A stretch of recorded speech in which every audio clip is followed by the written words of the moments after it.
She doesn't move. 7:12 on a Tuesday morning. You're standing in front of the bathroom mirror, cold tile under your feet, the faint smell of last night's decision-making still in the room. And something stops you. Not fear, not grief.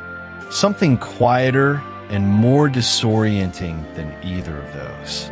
You've looked at this face 10,000 times.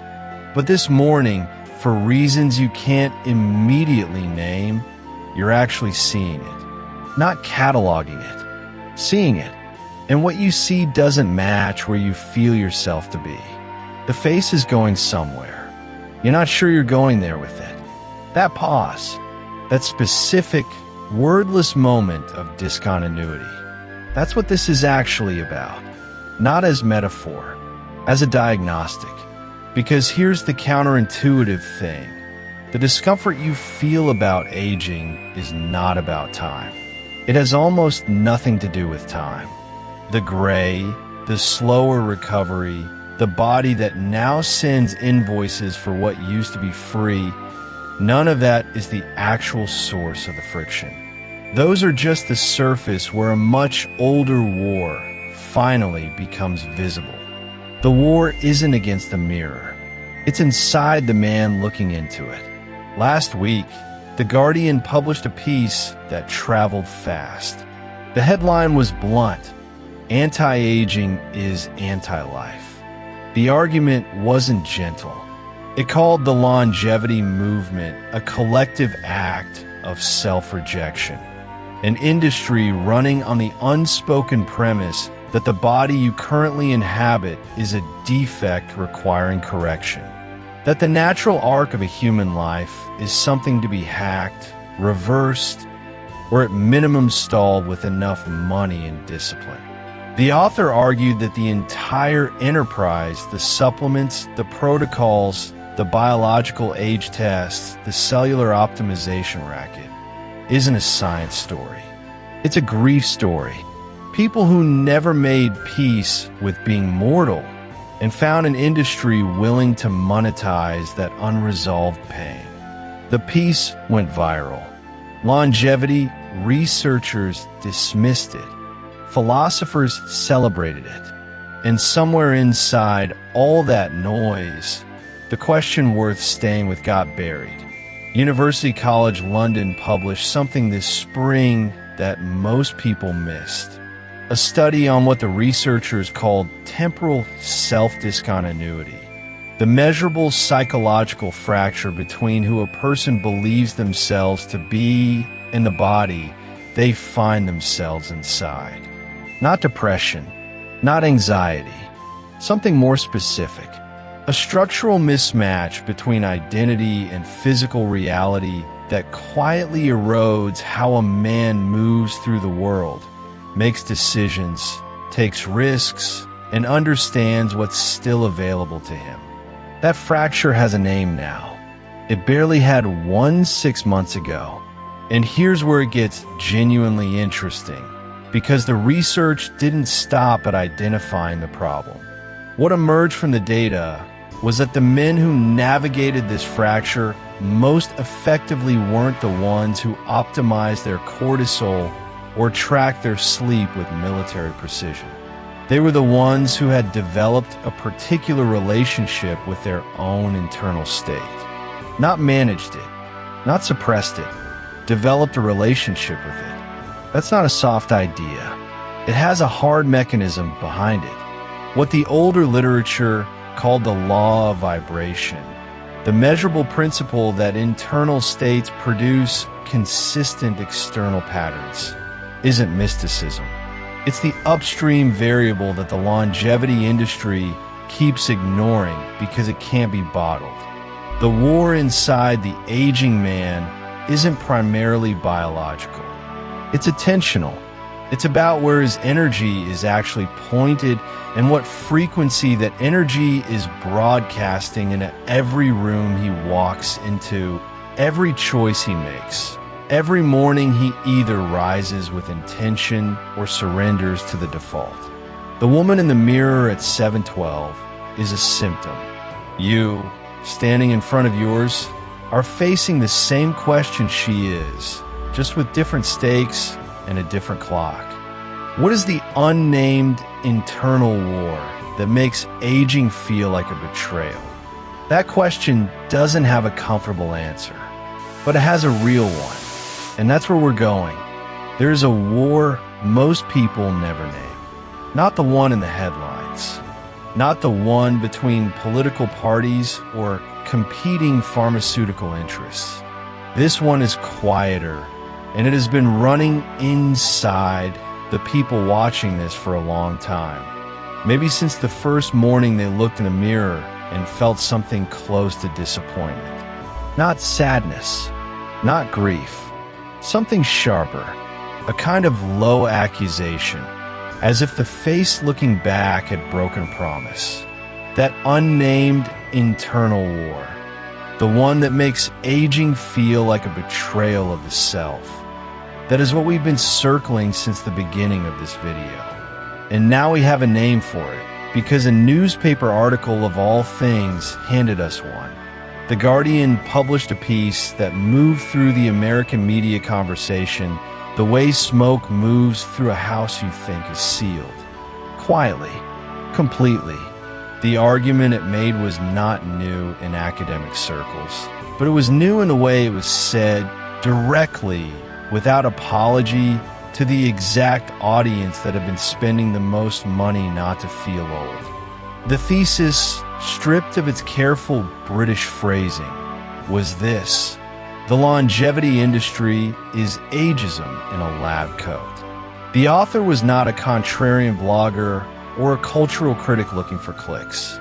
The argument drew from sociologists who study how industries construct social anxieties, from gerontologists who have watched the clinical framing of aging shift over the past 2 decades from management to elimination. The core claim was that the entire architecture of longevity culture, the biomarkers, the optimization language, the before and after framing, the obsessive measurement of biological age versus chronological age, is built on a single foundational premise: that being older is a condition to be corrected. And if you believe that premise, the argument goes, you're not fighting time. You're fighting yourself. The piece landed differently in America than it did in the UK, and that difference is worth examining. In Britain, there's always been a certain cultural comfort with the idea that you get old, you slow down, you accept it, not as defeat, but as weather. You feel it in specific ways. The particular weight of a wool coat damp from rain, the creak of a familiar chair in a kitchen that smells of something long steeped, the way a cold afternoon can feel like permission rather than punishment. There is embedded in that culture a texture of acceptance that carries its own kind of dignity. In America, that same acceptance reads as surrender.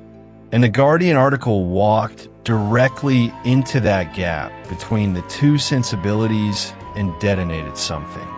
The debate that erupted in comment sections on podcast segments, in the health newsletters that land in inboxes of people between 45 and 65, wasn't really about longevity science. It was about identity. It was about what it means to still want something from your body, to still have decades ahead of you, to not be willing to become invisible. The reaction was visceral in a way that purely scientific disputes almost never are. People were not arguing about the data. They were defending something that felt personal, because it was personal. Here is what the Guardian article touched that made it sting.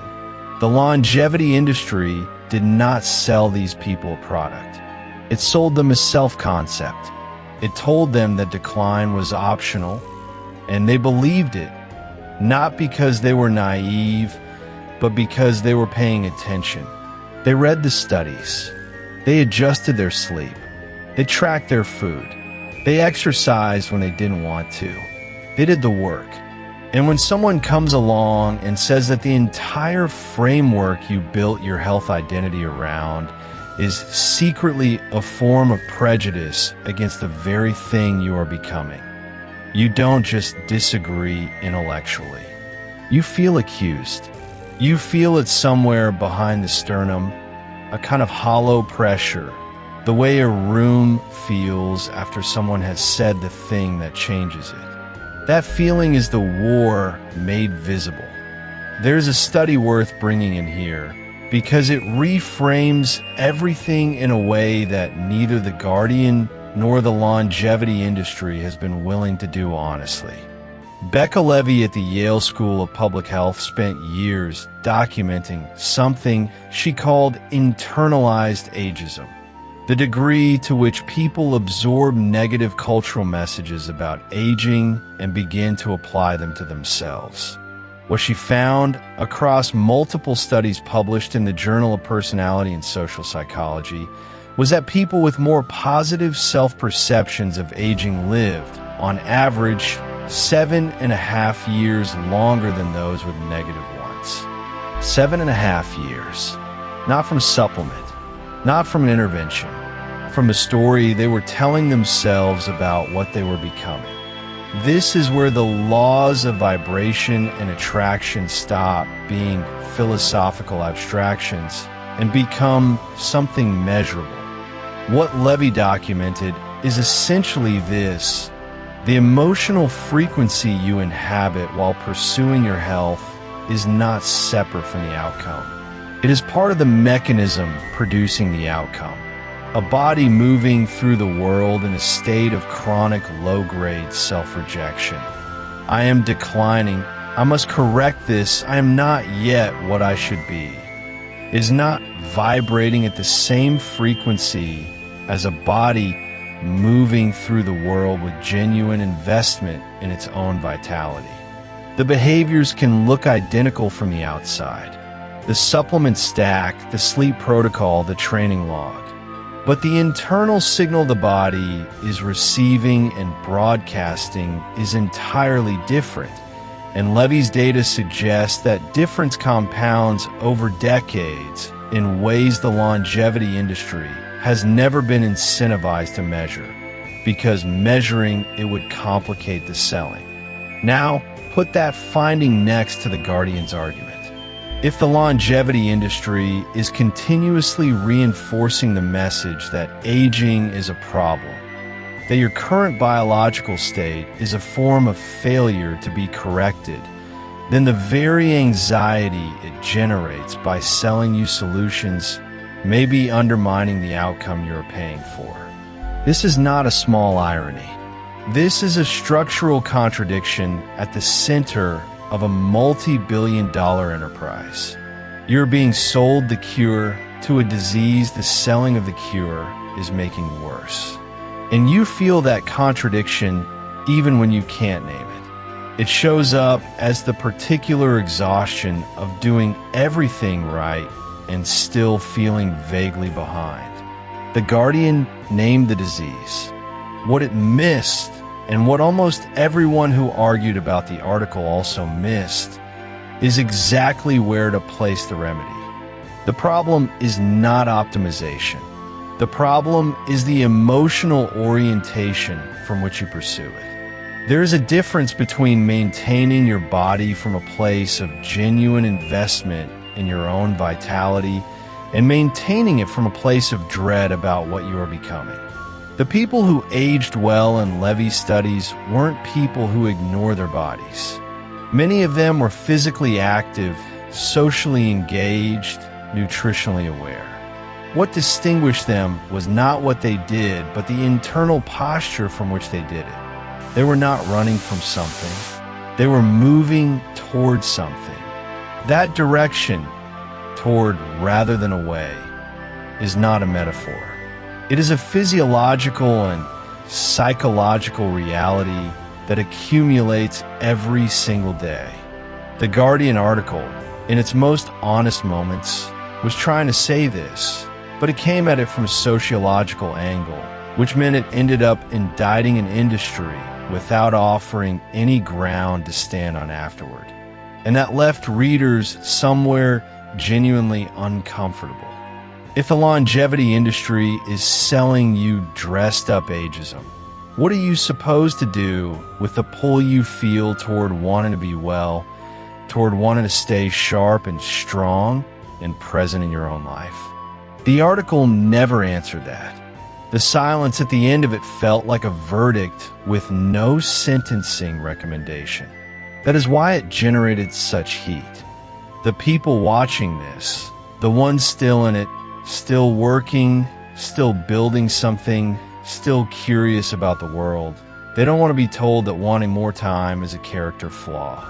They want to be alive, fully, without that wanting being reframed as a symptom. That desire is not the enemy. It is the signal worth listening to. The question is whether you are acting on it from a frequency of expansion or from a frequency of fear, because those two things, even when they produce identical behaviors on a Tuesday morning, are pulling in opposite directions at the level of what the body registers as truth. That is the question the Guardian raised and left burning in the middle of the room. And that is exactly where the answer begins. The first open loop doesn't close the way you expect it to. It doesn't close with a debunking. It closes with a smell, or rather, with the absence of one. With recycled air going nowhere, and a 61-year-old retired school teacher from Ann Arbor sitting in a university feedback session, choosing her words carefully, then abandoning careful and saying the true thing instead. I feel like I've been told I'm already gone. That sentence came out of University of Michigan study on psychological aging environments. Not the longevity lab, the psychology division, and the researchers weren't measuring how she felt. They were measuring what her body was doing. Specifically, a DNA oxidation marker called 8-OHDG, which appears in urine when cells are sustaining the kind of low-grade damage that accumulates over years into exactly the conditions the longevity industry claims to be racing to prevent. The participants spent 8 weeks inside an ordinary media environment. Sponsored posts, health newsletter subject lines, asterisk, why you're aging faster than you think, asterisk podcast advertisements. The language that arrives without being invited every Tuesday morning into the inbox of every person who once signed up for something wellness adjacent and never fully unsubscribed. 8 weeks, measurably elevated oxidative stress markers, not from poor diet, not from disrupted sleep. The school teacher ate the same food, slept the same hours. What changed was the signal, the low-frequency, relentless message that the clock was running, that the body was failing, that she was in a race already being lost. The room where they recorded her feedback smelled like every corporate building you've ever been in that sealed itself against the outside and forgot. That recycled quality, slightly metallic, air with nowhere to go, the industry promising to slow her cellular aging was biochemically accelerating it. This is what happens when you look at the verbs instead of the peer-reviewed citations in the fine print. The verbs are where the philosophy lives. The science in those fine print citations is real enough or real adjacent enough to pass the test an intelligent, frightened person applies when they're trying to be rigorous. And intelligent, frightened people are rigorous. They read the studies. They interrogate the methodology. They ask the right questions, and then they choose fear over uncertainty anyway, because the alternative to fear is sitting with something that has no resolution to offer, and that is a harder thing to buy. The industry learned this a long time ago, and the lesson had nothing to do with cellular biology. It had to do with what it is that frightened, intelligent people are actually purchasing. Not a product, a feeling. The feeling that the decline is optional if you catch it early enough, if you are serious enough, if you spend enough. When the product is a feeling, the science doesn't need to be bulletproof. It just needs to be present. A study here, a doctor in a white coat there, numbers on a screen that look like progress. And underneath the numbers, underneath the studies, underneath the white coat, the verbs. Reverse your biological age. Undo the damage. Erase the markers of cellular time. Correct what stress has done. Restore what decades have taken. There's a campaign running right now from one of the largest regenerative medicine networks in the country. 17 clinics, 9 states, full-page spreads in regional health magazines, digital targeting of adults between 45 and 64, and the headline reads, "Asterisk your body made a mistake. We can help you fix it, asterisk. Your body made a mistake. The one that carried you through everything. The one that healed the broken things, breathed without being asked, regulated and compensated and adapted for decades. The mistake it made was time. The mistake was living. The mistake was that you got older, and now there's a clinic in your zip code that will, for the right monthly investment, help you correct that error." The Guardian piece found this fracture line, not the whole argument. Some of it I push back on, but this part is solid. The framing is the product, and the framing is operating at a frequency most people never consciously register, which is precisely why it works.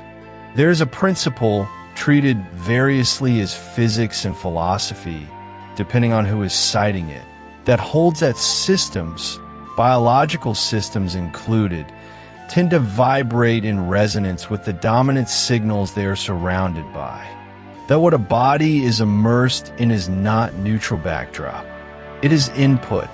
The schoolteacher's body didn't read the newsletter consciously and decide to oxidize its DNA in response. It simply responded, the way systems do, to the accumulated charge of a message repeated in every register. You are already diminished, and diminishment is the emergency. Fear as marketing is not a new observation. What the Michigan data makes strange and specific is the mechanism, that the war on aging is not a metaphor, that the body takes it literally, that the stress of being told you are losing generates the biology of losing. The supplement company measuring your telomere length and then selling you the protocol to protect it may be selling you protection from itself. Carlo Rovelli, theoretical physicist, not a biohacker, wrote something about entropy that keeps surfacing in this context. He said the flow of time is not a property of the universe. It is a property of our relationship with entropy. The movement from order toward disorder, that irreversible arrow, is not a flaw in the system. Without it, there is no heat, no life, no memory, no experience of anything at all. The asymmetry of before and after is the condition that makes anything happen. The verbs reverse, undo, erase, correct, restore are not a health strategy. They are a declaration of war on the arrow that makes a life possible, dressed in compression shorts and delivered with a stack of abstracts, which surfaces the question this chapter has been building toward without quite naming. Who is being protected? When the industry designs the protocol, writes the headline, trains the sales team to walk a 53-year-old man through his biomarker panel and show him exactly where the numbers have started falling short. Who is that for? The schoolteacher in Ann Arbor already gave one answer in a recycled air of a feedback room, with elevated oxidative markers and the particular exhaustion of someone who has been told in 100 soft and sponsor registers that what she is right now is the lesser version. Her body believed it before her mind finished reading the sentence. The chapter isn't ready to close that question. The answer, when it comes, is going to require something, and it isn't a credit card. There's a photograph, not framed, not displayed anywhere anyone would see it. It's in a drawer, the kind of drawer that collects the things you don't throw away but can't explain keeping. An old watch, a folded receipt, 2 batteries you're not sure still work. And in that drawer, face down, a photograph. You know the one where you look at yourself, and the person looking back is someone you recognize but can no longer fully locate. The jaw is yours. The eyes are yours. But there's a looseness in the way you're standing, a carelessness, like you hadn't yet learned to brace for anything. That photo is face down in a drawer because something about leaving it face up started to feel like an accusation. That's where this has to begin. Not in a lab, not in a boardroom, right there, in the drawer. The question this video has been circling is simple and almost unspeakable. Who is truly being protected by the anti-aging industry? The body or the fear? Here is the honest answer, the one that doesn't sell anything: both. Both are being protected, which is exactly why the whole thing works as well as it does, and why untangling it is so difficult. Because when you can't tell where genuine health ends and fear management begins, you keep spending, you keep optimizing, you keep the drawer closed. The anti-aging industry is not selling you immortality. It's selling you a permission structure, permission to want more time without having to confront why the time you have has started to feel like it's slipping through your hands at an angle you can't quite correct for. That's the protection, not for the arteries, for the narrative, the story you're telling yourself about why you deserve to still be here, fully, without apology. Here is the contradiction that a very specific group of people carry, and carry largely without naming it. You are 45, 52, 58, 61. You've lived enough to know that the first third of life is mostly borrowed confidence, and the second third is where you actually figure out who you are. You're in the third act now, or approaching it, and something in you, the body, the accumulated intelligence of all those years, wants to keep going, wants more. Not desperately, not pathetically, genuinely, with curiosity, the same way you want to keep reading a book that finally got interesting. That's not fear. That's life recognizing itself. But then something else moves through you, and it's quieter and less flattering. You're in a vitamin aisle. The overhead lights are that particular cold white that makes everything look slightly surgical, and the air smells faintly of plastic and something herbal you can't name. And what moves through you isn't hope. It's not curiosity. It's the specific, low burn of shame. The half-thought that sounds like, asterisk, am I running from something? Is wanting this much time actually just fear dressed up in the language of wellness? Asterisk. That's the friction. And almost no one talks about it directly, because talking about it directly requires admitting that the two feelings, the genuine want and the shameful grasping, are not always distinguishable from each other in real time. Let's be honest about what that conflict feels like on an ordinary day, because this isn't abstract. You're at a party, someone's anniversary, a dinner with people you've known for 15 years. The music shifts to something you use to move to without thinking. Someone suggests dancing, and you notice something tighten in your chest, just slightly, a small inhalation of hesitation, a kind of internal bracing, and you realize the hesitation isn't about your knees, or not only about your knees. It's about being seen moving through your body in a way that might not match something. Some image, some version of yourself that you're still, apparently, protecting. Or you're on a phone call. Someone younger is describing a weekend trip, something physical and spontaneous, and you can almost feel the cold air they're describing, the particular tiredness of good exertion. And you feel two things at once: the genuine pull toward that kind of aliveness, and underneath that pull, a small, tired voice that says that's not yours anymore. Not because it's true, but because you've heard it enough times in enough small moments that it has started to accumulate the weight of fact. That voice is the wound, not the science, not the industry, the voice. Here is where the law of vibration becomes relevant in a way that most wellness culture completely misses.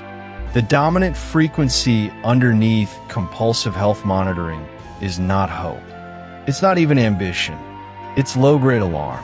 And the principle, the one that holds that what you are vibrating at is what you are in the process of attracting, means that every purchase made from that frequency, every supplement ordered at midnight from a place of quiet dread, is not building toward more life, is building toward more dread. The behavior and the underlying state have to be looked at together, or the behavior will keep escalating while the underlying state keeps worsening. Research tracking adults in midlife found that the people reporting the highest levels of compulsive health monitoring also reported the lowest subjective life satisfaction. Not the sickest people, not the oldest, the most conflicted ones. And the monitoring wasn't resolving the conflict, it was feeding it. Because the data was real, but what was driving the compulsion to check it obsessively wasn't a scientific hypothesis. It was the photograph in the drawer. The body was being watched. The frequency underneath, it was not. This is what the law of attraction is actually pointing at, underneath all the language that makes people uncomfortable with it. You cannot optimize your way out of vibration of lack. You could buy the glucose monitor. You could track the sleep scores. You can do all of it with genuine intelligence and genuine hope. And if the emotional ground underneath is one of grasping, of running, of quiet terror, then the results will keep arriving in that same register. More data, more to monitor, more distance from the ease you are supposedly purchasing. The people who are 45 to 65 right now came of age in an era that gave them a very particular message about aging. Their parents were old at 50 in a way that this generation emphatically is not. The cultural markers shifted. The science shifted. The possibilities expanded. And that expansion was genuinely good. But it also introduced a pressure that hadn't existed before in quite this form. The pressure to not just accept aging, but to actively refuse it, to optimize against it, to treat it as a problem to be solved rather than a territory to be navigated. And somewhere in that shift, something quietly slipped in through the back door. The idea that if you aged visibly, undeniably, in the way that human bodies age, it was, on some level, your failure. Not fate, not biology. Your insufficient management of fate and biology. That is an extraordinary burden to carry. And almost no one is naming it as such. The wellness industry has made the body permanently visible, permanently in need of assessment. Even when there's no dysfunction, even when the body is working exactly as it should. And the result is a strange kind of alienation. You live inside a body that is, by almost any meaningful measure, remarkable, carrying you through decades of information, loss, adaptation, love, grief, and work. And yet the first thing many people do when they look at it is locate the deficits. The photograph in the drawer gets checked against the body in the mirror, and the gap between them is measured in failures. That is the weight worth sitting with here. Not because carrying it is useful, but because setting it down has to begin with knowing what you're holding. There is no resolution yet. No reframe. No protocol. Just the honest accounting of a contradiction that is real and daily and almost never spoken aloud. You want more life, and you have quietly started to resent the life you're in for not being the life you remember wanting. That's not a character flaw. That's a human being navigating an impossible double message in real time, with a credit card and a wellness aisle and an internet full of before and after photographs. The question that moves forward from here, the one this whole video has been circling, is whether that contradiction has an exit, not a workaround, not a supplement, an actual exit. Whether it's possible to want more life and simultaneously, fully be in the one you already have. That's where this goes next. And the answer is not located where most people have been told to look. There is a moment, and if you've been paying attention to your own body lately, you've probably felt it when the evidence stops being abstract. You're not reading a study. You're sitting with a quiet, private question about whether what's happening to you is reversible, whether the direction you feel yourself moving is fixed, whether the sense of slow dissolution that nobody talks about out loud is just you or everyone, or something that can actually be addressed. That question is the one the data is answering. And it's answering it in a way that neither the longevity industry nor its critics have fully reckoned with. In 2023, a research team at the University of Edinburgh published a paper in Nature Communications that most people in the wellness space either didn't read or didn't want to acknowledge. It wasn't about supplements. It wasn't about sleep tracking, cold exposure, or the newest peptide protocol. It was about something far more basic and far more uncomfortable. It was about how you feel you are aging, not how you measure it, not what your blood work shows, not the number on the wearable, the subjective, interior, almost inarticulate sense of whether time is working with you or against you. Whether the body you're living in feels like it's building or dissolving. Whether mornings feel like beginnings or reminders. The Edinburgh team found that this internal perception was a stronger predictor of mortality than most of the biomarkers the industry has spent decades convincing you to obsess over. More predictive than many of the numbers clinics charge you to optimize. Not because the biology isn't real, because the perception shapes the biology before the supplements ever arrive. Sit with that for a moment.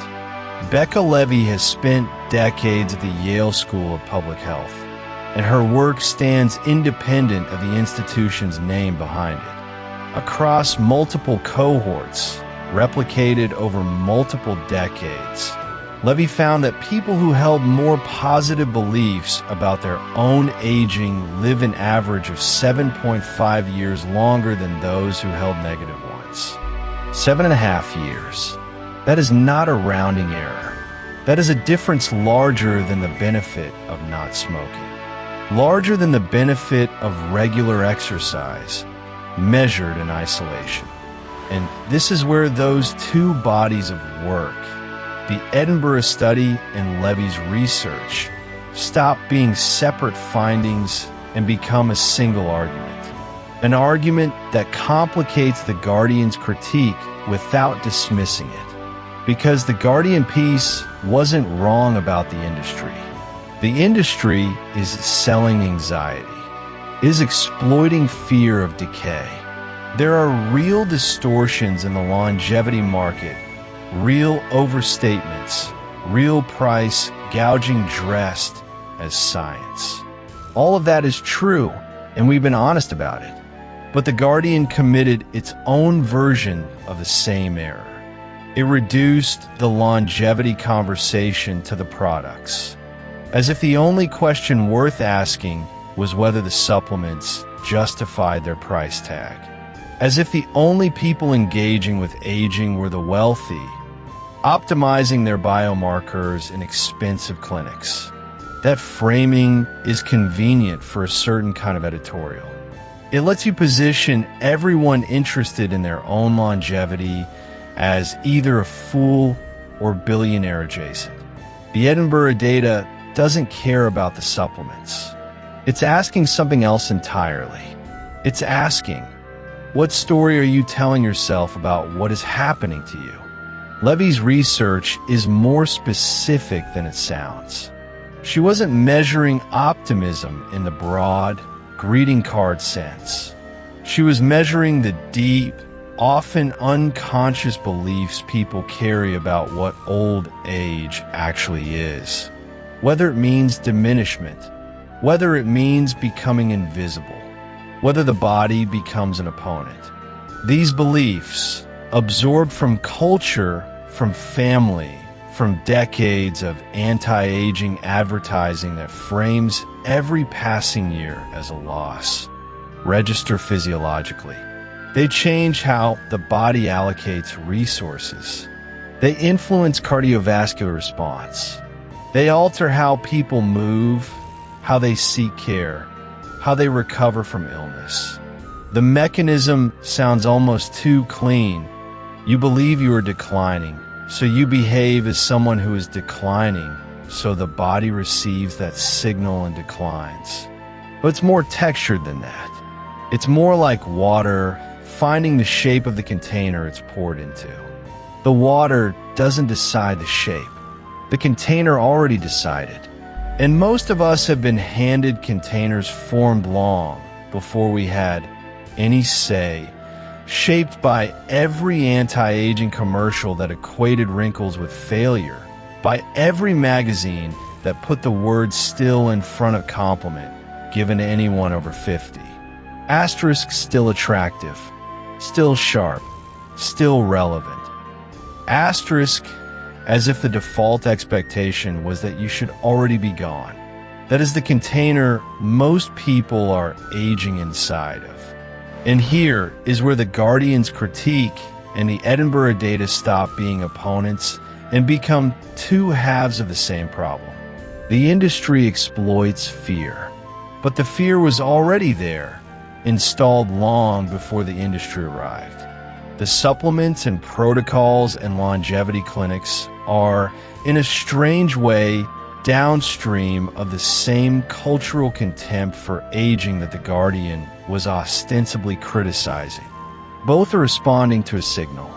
Neither one is changing it. The Edinburgh study and Levy's decades of work are pointing at the signal itself, not the product someone sells you to manage it, not the editorial that mocks you for buying it. The signal, that wordless, embodied sense of trajectory that runs underneath every decision you make about your body, your time, and what you think is still possible. None of this means supplements don't matter. None of this means blood work is irrelevant. The Edinburgh team wasn't arguing that biochemistry is fiction. They were arguing that it isn't the whole story, and specifically, that it isn't the loudest variable, that the internal state of the person taking the supplement changes what the supplement does.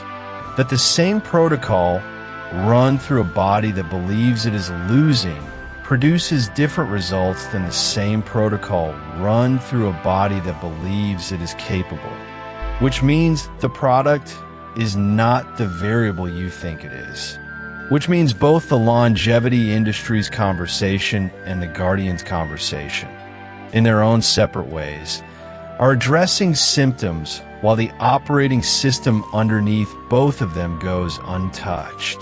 So here's the question that actually matters. Not what your doctor said, not what your fitness tracker reported this morning. What do you believe at the level that doesn't require language to confirm that quiet, interior sense of direction? Are you someone who is building, even slowly, even with difficulty? Or are you someone who is managing a loss? That question is not answered by buying or not buying a protocol. It is not settled by agreeing or disagreeing with a newspaper. It is answered or left unanswered in the texture of ordinary days, in how you receive a morning, in whether your own history feels like preparation or only like evidence of what's already gone. The inner perception is not attitude, is not decoration. According to the best evidence available right now, it is architecture, the structure inside which every protocol either works or doesn't.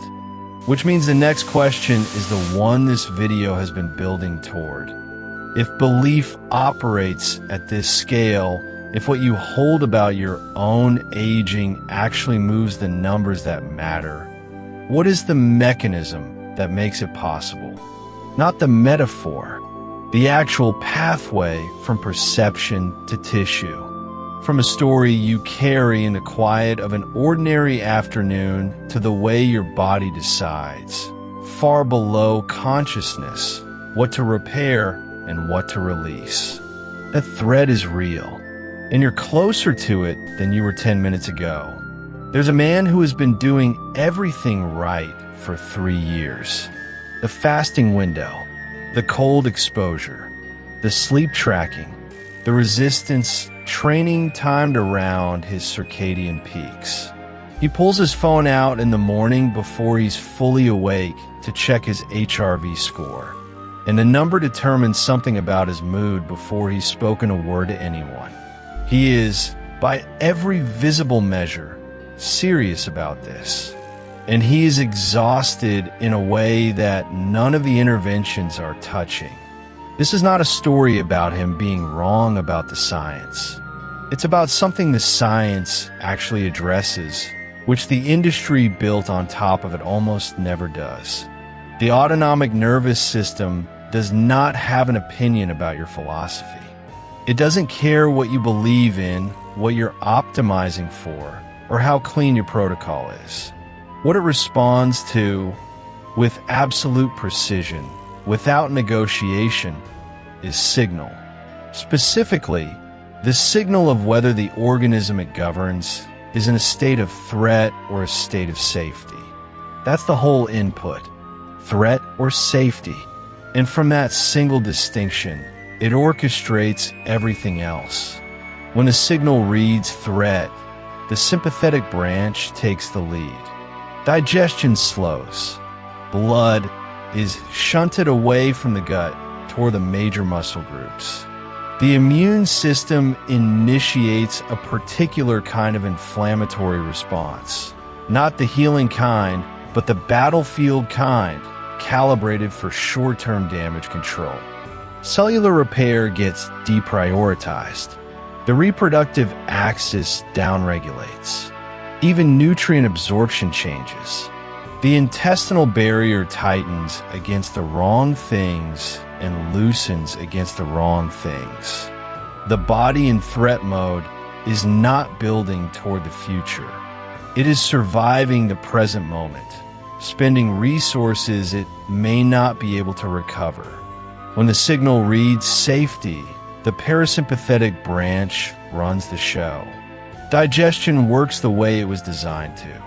Inflammatory markers recalibrate toward resolution rather than escalation. The cellular repair mechanisms, autophagy, mitochondrial quality control, the quiet maintenance work that happens below the threshold of conscious experience, all of that turns back on. Growth hormone pulses normally.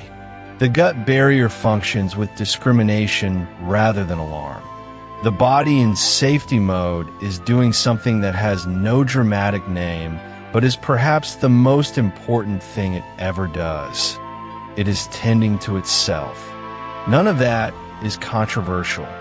That's textbook autonomic physiology. What is less often stated plainly is the implication. If you are doing everything right, the fasting window, the resistance training, the sleep hygiene, the cold exposure, but the emotional register underneath all of it is dread. The physiological environment you're operating inside is the threat environment. You're doing the inputs inside the wrong system state. And the system state is not a small variable. It's the governing variable. It doesn't modify the outcome at the margin. It shapes what the body does with everything you give it. There's a line of research out of Carnegie Mellon, work led by Dr. Sheldon Cohen and colleagues across decades, that mapped how psychological states translate into immune function.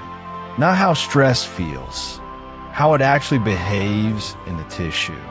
What they found repeatedly across different populations and ages is that chronic negative effect, sustained low-grade emotional threat, the kind that doesn't announce itself as crisis, just hums underneath daily life as background pressure, produces a measurable blunting of the body's ability to regulate inflammation. Not a catastrophic failure, a blunting, a consistent lowering of the system's capacity to resolve what it started. This is the distinction the Guardian's longevity editorial and its critics both missed. They were arguing about whether the pursuit of longevity is morally worthy or culturally narcissistic. That's a real argument. But underneath, it is a different question, one that isn't political, isn't aesthetic, isn't even philosophical in the traditional sense. It's biological. The question is, from what internal state are you caring for yourself? Because the body doesn't register the action alone. It registers the action plus the signal that surrounds it. The same meal, eaten in fear that time is running out, eaten in genuine appreciation for what the body can still do. These are not the same physiological event. The digestive chemistry is different. The hormonal context is different. The degree to which the gut's enteric nervous system, that network of more than 100 million neurons embedded in the intestinal wall, which some researchers call the second brain, responds with efficiency or with dysregulation. Different. This isn't speculation. The vagus nerve carries signal bidirectionally, but the dominant traffic at rest is bottom-up, gut to brain. And the state of that gut-brain conversation is determined in large part by the autonomic register you've been living in. Biohacking done from fear is biohacking performed inside a threat environment. The body receives the interventions, but processes them through the physiology of siege. The mitochondria are efficient in safety. They are economical in danger, meaning they prioritize immediate energy over long-term maintenance. You can take every mitochondria-supporting compound the market offers and still be doing it inside a system too occupied with threat signaling to fully use them. It's not that the interventions don't work. It's that they're working inside a context that constrains them. The state you inhabit is not the frame around your actions. It is the environment those actions occur inside. and environments determine outcomes in biology as reliably as they do in chemistry. You do not get a different reaction by changing the reagent alone. You sometimes need to change the conditions of the reaction itself. The longevity industry has built its entire architecture around the inputs.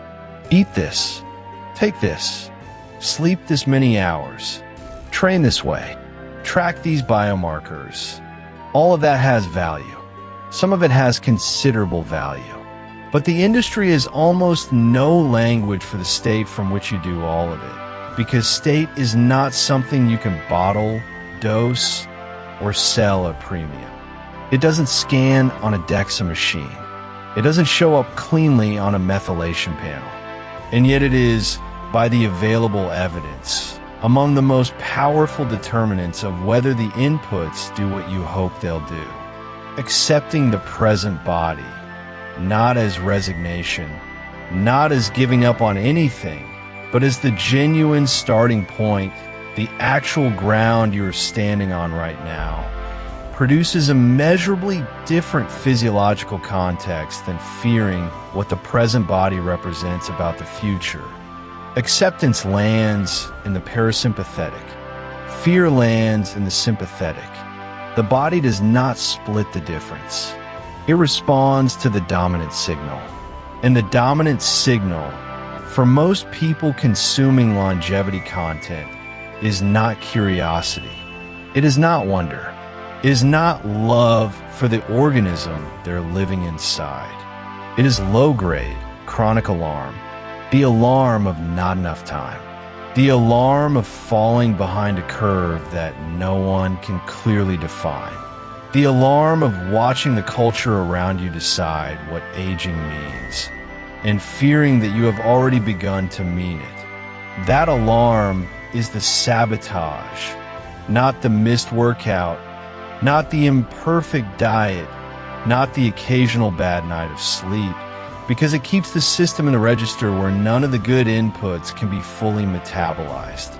The man checking his HRV before he speaks to anyone in the morning is not a failure of discipline. He is a person who has optimized everything except the water his efforts are swimming in. What would it mean to change that water? Not as a thought experiment, not as a reframe you decide to believe in, but as something that actually registers in the tissue, the nerve, the cell. What shifts specifically when the signal moves from threat to something else, and what determines whether that shift reaches the biology or only the mind thinking about the biology? That question is where this goes next, and it does not have a simple answer, which is precisely why it's worth arriving at slowly. There is a question that surfaced a few chapters back and hasn't been answered yet. Not because we were avoiding it, but because some questions need the right floor beneath them before they can land. What does caring for the body from love instead of terror actually look like at the physiological level? Not as philosophy, at the level of tissue, of electrical signal, of the organ pumping 60 to 100,000 times today, whether you think about it or not. Here is where that answer lives. Picture two men, not hypothetical men, composite portraits assembled from years of clinical observation and controlled trial data. Two men, same age, same basic metabolic profile, both committed, both by any reasonable external measure, doing the right things. The same Mediterranean-style dietary pattern, the same resistance training schedule, 4 days a week, progressive overload, tracked. The same sleep hygiene, the same supplement stack, magnesium glycinate, omega-3s, a quality B complex, vitamin D titrated to blood level. From the outside, the protocol is identical. A clipboard would show no meaningful difference between them.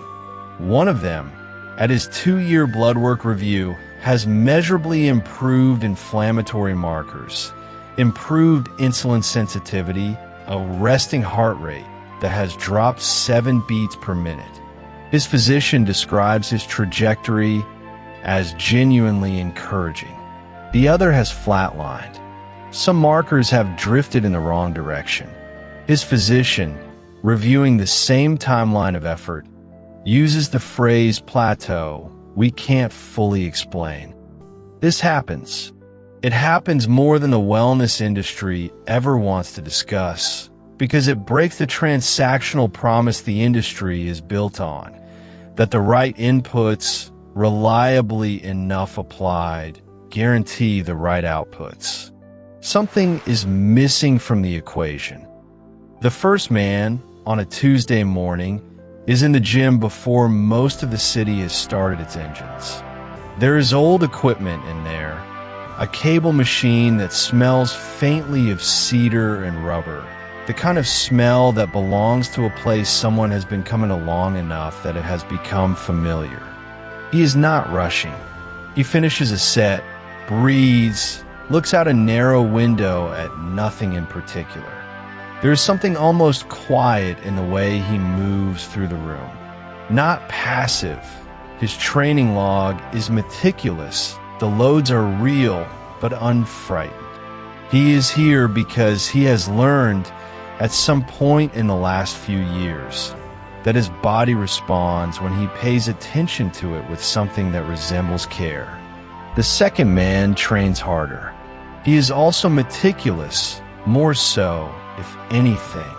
But there's a ticking he carries into every session, not on his wrist, somewhere closer to the center of his chest. Every set is a negotiation with a future he doesn't fully trust. He is doing the right things, and he knows he is doing the right things. And somewhere underneath that knowledge is a floor he'd rather not look at. Their training logs are indistinguishable.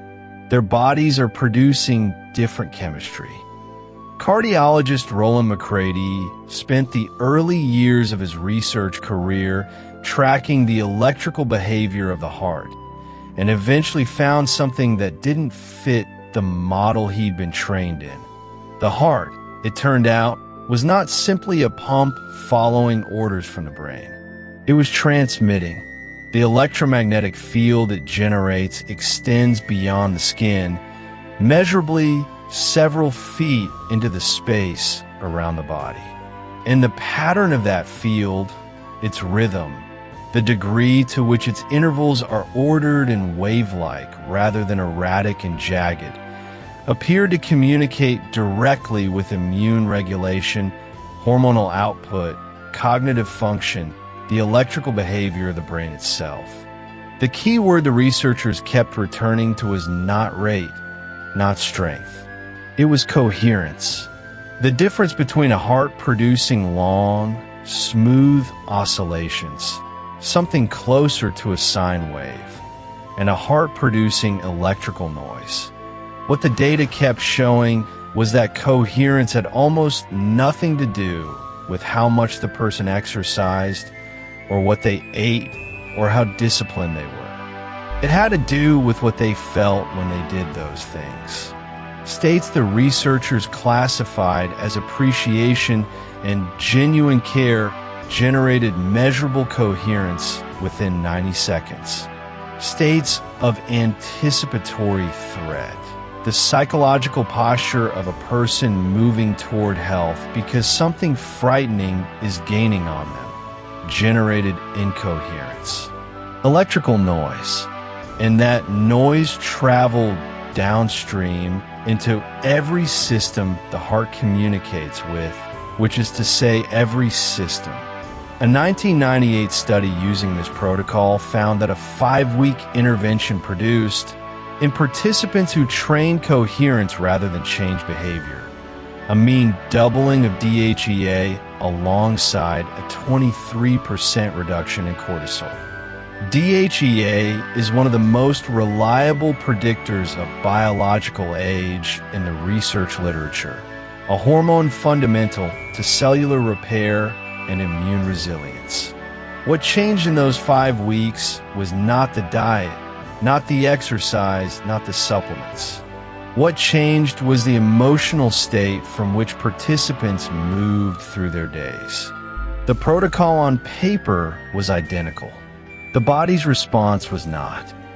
Back to the 2 men and their clipboards. The first man eats well because the food at this point in his life actually tastes like something he wants. His relationship to the protocol is, and this word is deliberate, affectionate. He lifts because he genuinely likes the way his body feels afterward. Something in him has made a kind of peace with the project. The second man is disciplined in a way that has no peace in it. He is meticulous because the alternative to meticulous is something he doesn't want to name. Every morning's choices are made in the shadow of what might happen if he stops. He is not approaching his body like a home he loves. He is approaching it like a building he is trying to stop from burning down. Both men believe they are invested in their health. Physiologically, electrically, one of them is right. The heart knows the difference, not as metaphor, as a waveform on a screen, as a pattern the immune system receives and reads and responds to. The cells don't process discipline. They process environment, and the emotional state is the environment. This is the distinction that the longevity industry, in its current form, has almost no language for. It can sell you the protocol. It can optimize the inputs. It cannot tell you what frequency you're practicing them from. And it has little incentive to ask, because the answer might be uncomfortable. A meaningful percentage of the people investing seriously in life extension are doing so from a posture that is at the level McCrady's team could measure on an EKG printout working against them. Not because the interventions are wrong, but because fear of death and love of life produce different electrical fields, and every cell in your body is downstream of that field. The difference between those 2 men is not information. It is not discipline. It is the state from which the discipline is practiced. In that state, this is what 3 decades of cardiology data eventually confirmed is not a fixed trait. It is something that can be moved, something that can be trained. The cedar smell in the early morning gym, the breath between sets, the quiet that one man carries into the room and the other cannot find. These are not incidental details of character. They are, in a measurable sense, the intervention. There are populations, documented, studied, not anecdotal, where this distinction appears to have operated not as an individual practice, but as something shared, embedded in how a community structures its days and its relationships and its relationship to time. Where differences in biological outcome tracked not to genetics, not to diet, not to healthcare access, but to something closer to what we've been describing in this chapter. That evidence, and what it asks of us, belongs to the next part of this book. The floor has been laid. What gets built on it changes the shape of everything we've covered so far. There have been real-world populations that demonstrated exactly this, measurably over years through documented results. And the researchers who found it weren't looking for what they found.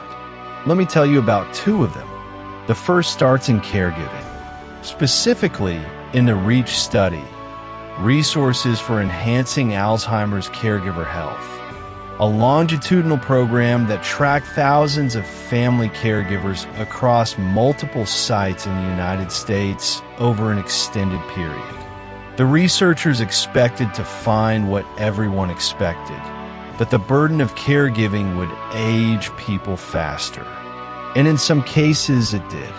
The physiological data from caregivers who experienced their role as unending loss, People who described their situation in terms of what was being taken, what their body could no longer do, what the future had closed off. Those caregivers showed measurable acceleration in biological aging markers. Immune panels compromised. Sleep architecture degraded in ways that tracked with people a decade older. But here's the part that didn't make the news cycle. A subset of caregivers, not a small one, did not follow that pattern. Same duties, same sleepless nights, same physical demands. The researchers went back and looked harder because the divergence was too clean to ignore. What they found wasn't a different diet. It wasn't a supplement protocol. What distinguished the caregivers who were aging with measurable vitality from those accelerating toward decline was something the researchers initially struggled to name. They eventually landed on a phrase that shows up in the REACH data: the absence of chronic body shame. Not self-confidence, not optimism in the conventional sense. Something more specific. These were people who had, in some functional way, stopped fighting their own physical reality. I want you to sit with what that actually means, because it sounds soft until you feel the weight of the life those people were living. The air in a room where an Alzheimer's patient sleeps at 3 in the afternoon has a particular quality to it. Thick, close, smelling of laundered cotton, and something older underneath, something that asks everything of you without asking permission. These caregivers lived inside that day after day. Their bodies showed the evidence of it: fatigue, softness, slowness, and they did not experience that evidence as condemnation. They were not in denial. They were not performing acceptance for anyone. They had simply, at some level their physiology registered, stopped treating the reflection in the mirror as a verdict. And the ones who weren't being destroyed by that life shared something the researchers kept finding difficult to quantify in a grant proposal. They had made a kind of peace with impermanence that their bodies read as safety. That is not a metaphor. That is a measurable state. And it connects directly to what the law of vibration actually describes. Not the greeting card version, but the physiological one. The signal you are running consistently underneath everything else is the environment your cells are operating in. Chronic shame is a frequency. The body receives it as threat, and tissue under threat behaves accordingly. Now the second population. In Hawaii, in the late 20th century, researchers studying the Nikkei community, Japanese Americans, predominantly second and third generation, walked into something that threw off every model they brought with them. Picture it: a warm afternoon on the windward side of Oahu. Older men playing go in the shade of a community center. Women in their 70s moving through vegetable gardens with an ease that didn't match their age on paper. The researchers had expected to understand this. Japanese genetic heritage, Japanese dietary patterns. They thought they knew the variables. What they found instead was a split those variables couldn't explain. Within the same ethnic community, eating broadly similar diets, sharing the same ancestry, living within miles of each other, aging outcomes diverged in ways the standard inputs couldn't account for. So the researchers started documenting something less common in longevity research at the time: the social and psychological interior of these people's lives. And one pattern kept surfacing in the community members aging with the most vitality. They had folded their visible aging into who they were without resistance, not celebrated it as a brand, not built a philosophy around it, just did not appear to experience their aging body as a problem requiring correction. The ones aging fastest within the same community showed higher indices of what you might call somatic shame. Not dramatic self-loathing. Quiet, constant, the kind that doesn't announce itself, just runs underneath everything like water finding the lowest point.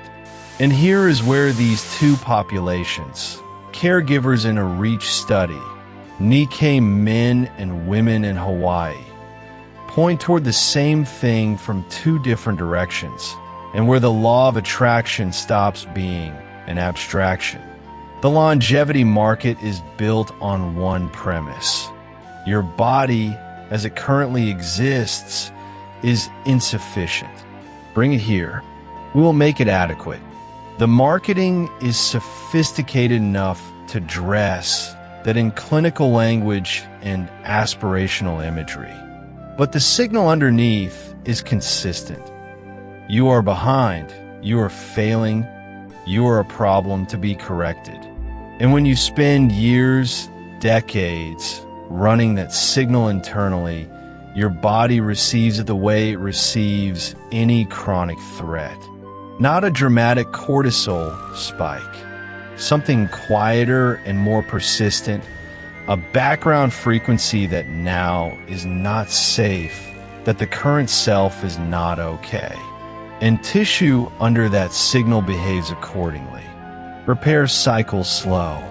Inflammatory tone stays elevated.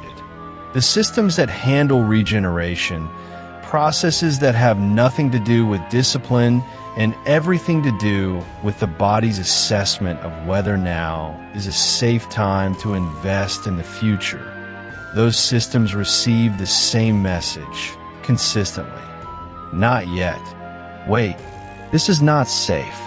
What you vibrate internally, the body treats as instructions.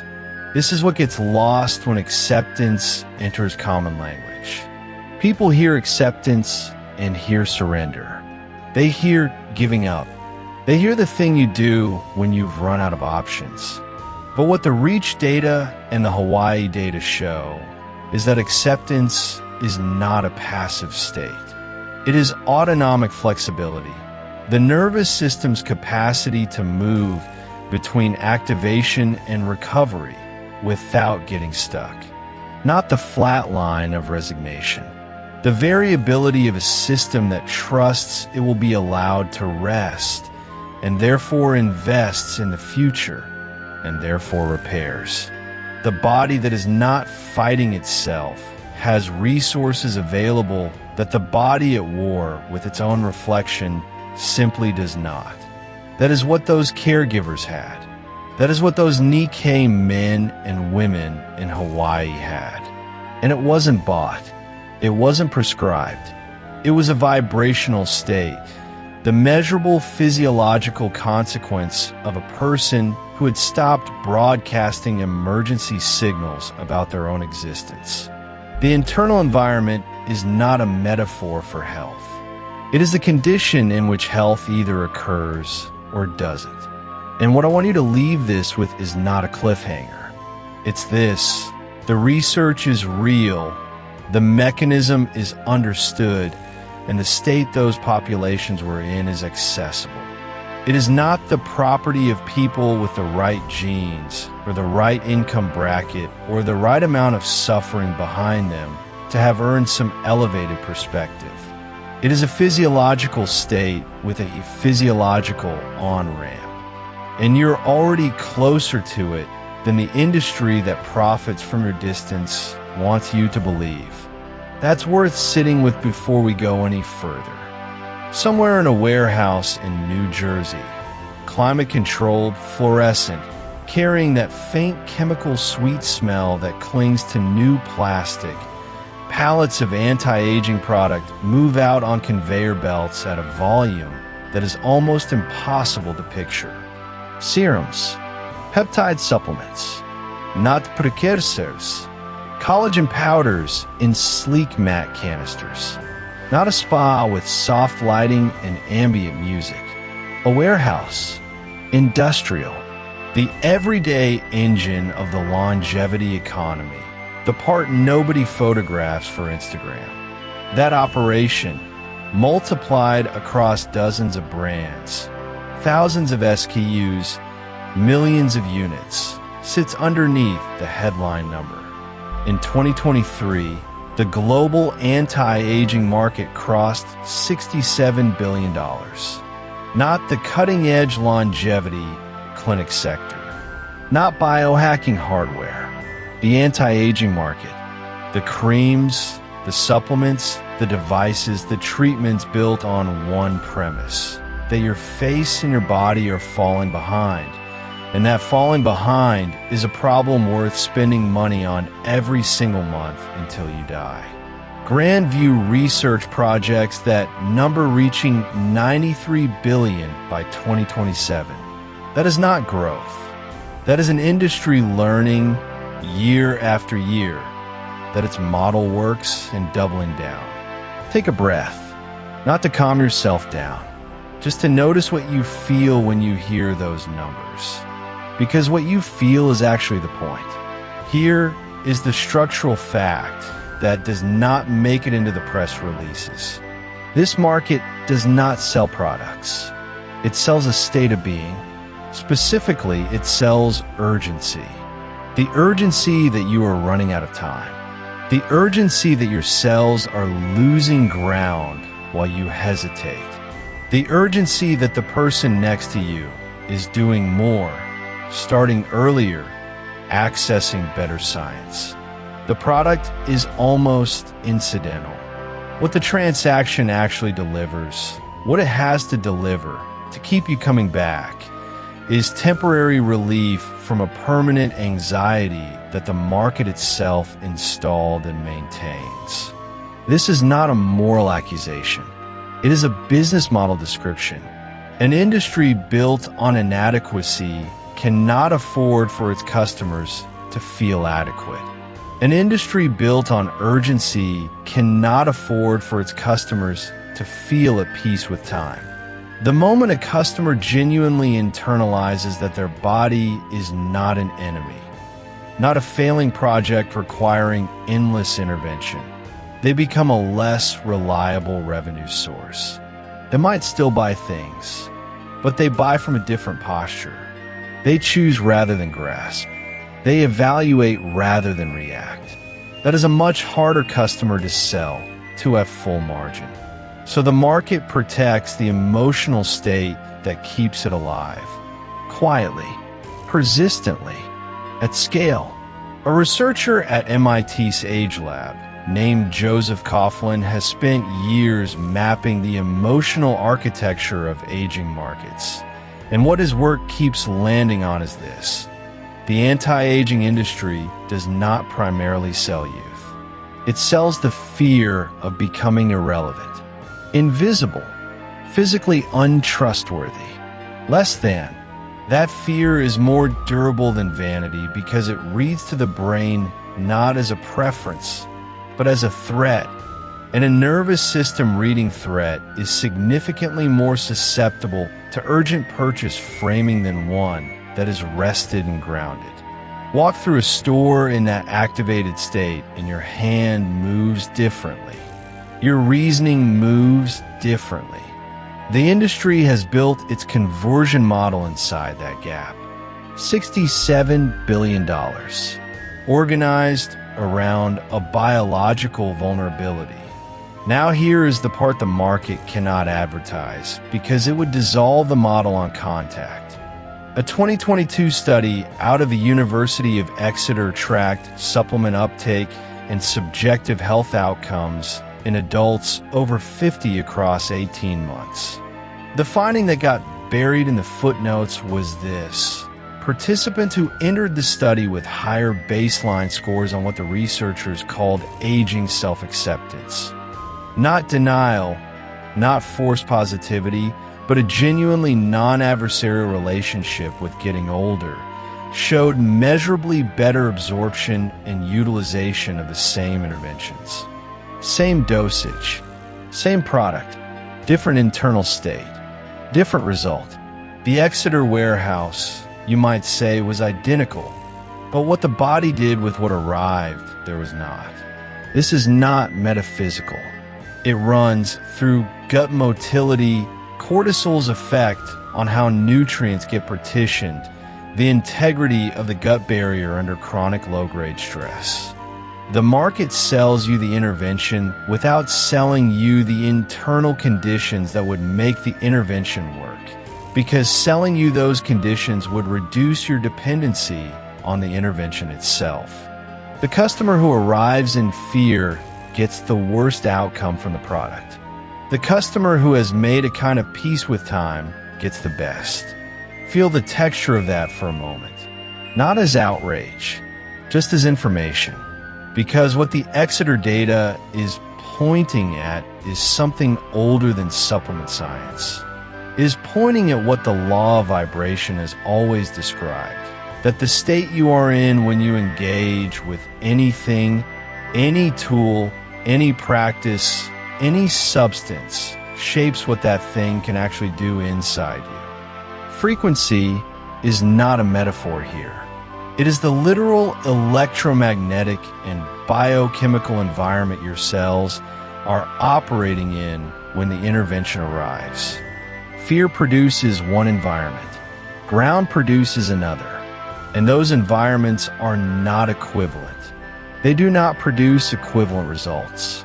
The law of attraction gets flattened into vision boards and wishful thinking, which is unfortunate because the actual mechanism is simpler and harder than that. You do not attract what you want. You attract what you are vibrating at. A person reaching for a supplement from a state of panic about their own decay is vibrating at decay. A person reaching for the same supplement from a state of active, curious participation in their own health is vibrating at capacity.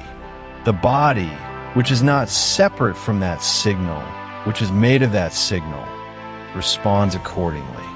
Not symbolically, physiologically.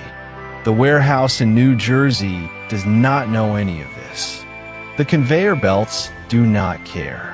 The pallets shipped to bathrooms and medicine cabinets across the country, possibly yours, possibly mine, and that is not the problem. The problem is invisible to the naked eye. It is the internal climate in which a person reaches for something. It is the difference between a human being actively participating in their own vitality and a human being trying to outrun a fear the market spent billions carefully cultivating. One of those postures is biologically expansive. The other one quietly contracts the very system it is trying to support. Here is what this means practically, and this is the part worth sitting with because it costs nothing and changes everything. The recalibration is not about throwing out what is on your shelf. It is about noticing, honestly, which state you are in when you reach for it. Is the hand that opens that bottle reaching from curiosity, from genuine care, from a baseline sense that your body is worth supporting? Or is it reaching from a low hum of not enough? From the particular dread the market has been carefully feeding you since you were old enough to notice a line on your face? That distinction is not small. It is not philosophical. It runs all the way down to the cellular environment in which the intervention lands, and whether your body can actually use what you're giving it. The conveyor belts keep moving. The numbers keep climbing. And somewhere inside, all of it is a door the industry cannot sell you because it belongs entirely to you. The quality of attention you bring to your own body. The warmth or the fear in the hand that reaches. That is the variable $67 billion has never been able to account for. And the one that, once you start feeling for it, you cannot unfeel. There's a moment, most people don't notice it, when they reach for something they're supposed to do for their health and their jaw is already set. Not angry, not dramatic, just tight.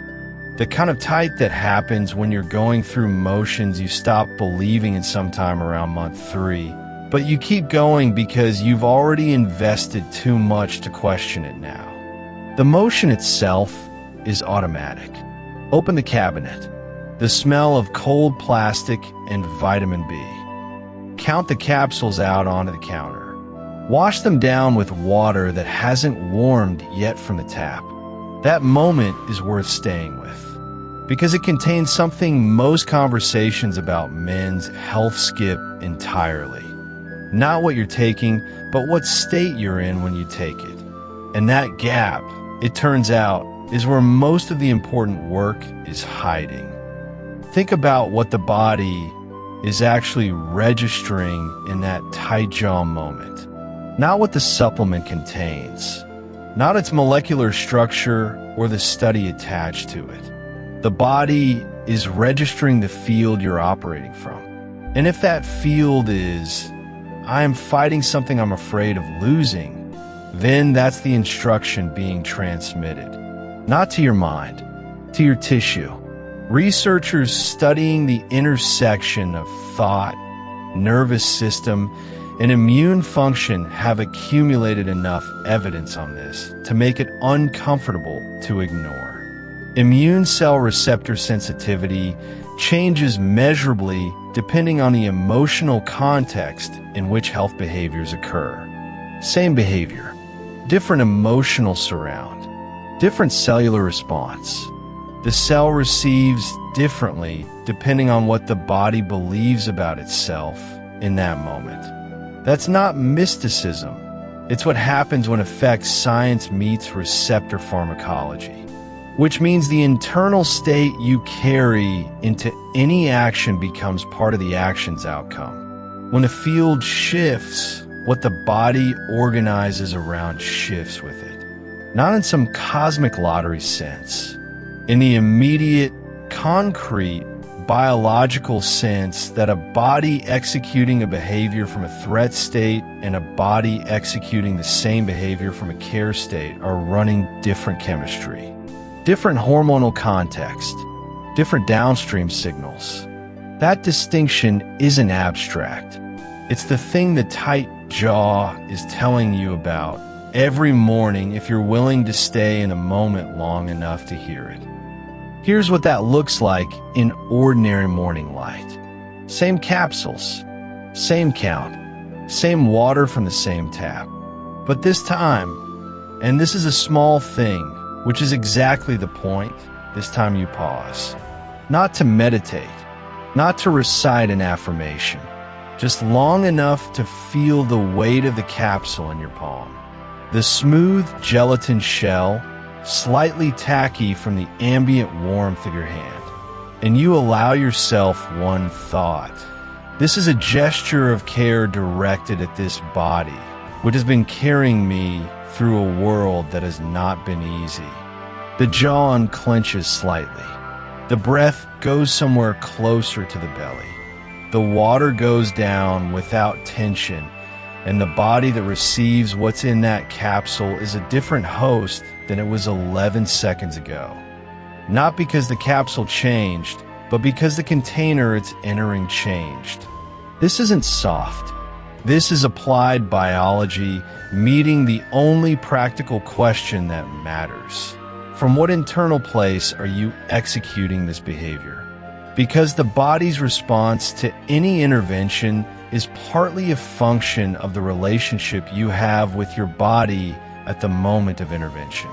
And if that relationship is adversarial, if underneath every supplement and every workout there's a low-grade belief that the body is something to be dragged forward, corrected, outsmarted, defeated into compliance, then the body is receiving that message too. Consistently, every morning, accumulated across years. That's not a small variable. A researcher named Ellen Langer at Harvard, social psychologist, not a longevity scientist, ran a study decades ago that doesn't get nearly enough attention. She took a group of men in their 70s and placed them in an environment deliberately constructed to feel like 1959. The music, the news, the physical design, the conversation, all of it anchored to a period when these men were in their early 50s. After 1 week, measurable changes had occurred. Grip strength improved. Posture improved. Scores on cognitive tests improved. Their bodies had received a different signal about who they were and what era of life they occupied, and the bodies responded. What it demonstrated, not as metaphor, but as measured data, is that the body is perpetually listening to the story being told about it, and it takes instructions. So the question becomes, what story are you telling your body every morning when you open that cabinet? There is a version of taking care of yourself that comes from love, and there's a version that comes from terror. And they use exactly the same tools and look almost identical from the outside. A man who exercises because he loves what his body can still do, who runs because the ground under his feet at 6 a.m. is cold and particular and that man is doing something categorically different from a man who exercises because the alternative is the image of himself at 72 and soft in a chair and afraid, even if they run the same route at the same pace. The difference is entirely internal, which is why it's so easy to miss and why so many conversations about men's health never reach it. The practical turn that follows from this isn't complicated, which is partly why it's easy to dismiss. It's the difference between tending and fighting.